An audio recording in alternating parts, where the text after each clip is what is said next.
So as I'm looking at the draft, and we are what? We are on Thursday, we will be 2 weeks away from the Falcons NFL draft, right? I'm looking at all these different players and I'm looking at all these different mocks and I'm reading different things and I'm watching some tape on some guys and some different things and prepping and getting ready and all that kind of stuff. What does my gut tell me? Okay. Forget what I want to happen. Okay. Forget all of that kind of stuff. We'll do our mock draft based upon what I want in the, days leading up to the draft. But what does my gut tell me? My gut tells me at number 8, and I think that's where the Falcons will pick. Okay. My gut tells me that the Falcons will pick at 8 and they will take a cornerback. And if Christian Gonzalez is there, I think that will be their number 1 pick. I think that's the guy that they look at. If he's not there, I think it could be Devin Witherspoon. My best guesstimate on this would be Gonzalez or Witherspoon at the number 8 pick. Now, is that what I want? No.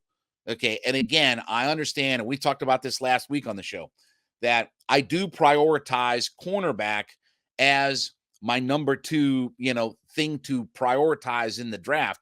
But I think that the cornerback class is deep enough that you don't have to get a guy at 8. There's still good value when you get into the second round of the draft. I just want that edge player because, again, you have to be able to sack the quarterback in today's NFL. Again, you can get away without a great secondary. See the San Francisco 49ers if you can sack the quarterback, if you can put up 48 sacks. And that's what the 49ers do. They don't have a great secondary. They have some players in their secondary, but they are not regarded as one of the better secondaries in the NFL. But what can they do? They can sack the quarterback and put lots of pressure on. And why'd they give Javon Hargrave $84 million? Because you can't have too many guys that sack the quarterback. So, but my gut is telling me that when we're talking about best player available and things like that, that if Gonzalez is sitting there, he's rated as the number 1 corner in the draft by most pundits and experts and things like that. It is a position of need.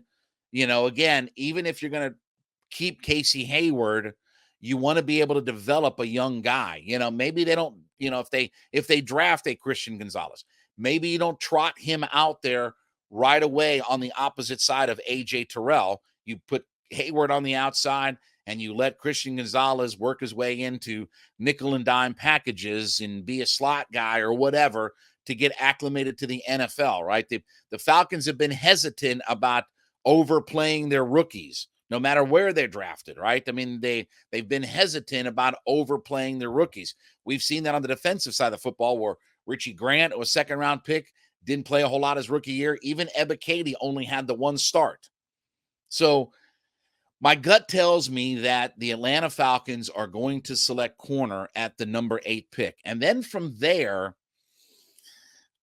I don't really know. I mean, I would tell you that offensive line is certainly in play. Maybe edge because they need another edge guy, but I don't know once you get into the 2nd round if many of the edge players are going to fall. Maybe a BJ Ojulari, if he falls to the 2nd round, that could be a pick at 44. I definitely think that the Falcons will look high as far as drafting offensive line because whether it's center, guard, tackle, things like that, again, I could see them prioritizing something like that. Whether inside or outside or a guy who can play a combination of both and things like that. That's why I wouldn't mind a Paris Johnson in the 1st round of the draft. And we'll talk a little bit more about that as the week goes on, but wouldn't mind having him. But for right now, what my gut is telling me, that corner is going to be the play. And obviously they're investing massive money in their secondary, right? AJ Terrell's a 1st round pick. If they select corner, they've got another 1st round pick. Casey Hayward is still under contract. Jesse Bates is getting $14 million a year to play safety. So they're investing a lot in their secondary. I would like to have seen them invest a little bit more in their front personnel and things like that and accumulate more guys there. But again, they have added some pieces and things like that. So for right now, I think Gonzalez or Witherspoon is the pick for the Atlanta Falcons. And I do think that they stay at number 8. I think it's more likely that if they don't select, if Jalen Carter dropped to them and they wouldn't select him, then the Bears could be in play to trade at the number 9 spot. But I don't think the Falcons are moving way up in the draft. I don't think they're going to find a trade partner to move way back down in the draft, because if the quarterbacks are all gone, that's the only reason why you trade up 5, 6, 7, 8 spots, is to go get your quarterback. If those guys are off the board, and maybe it will be better for the Atlanta Falcons if their quarterbacks aren't all taken in those first 7 picks.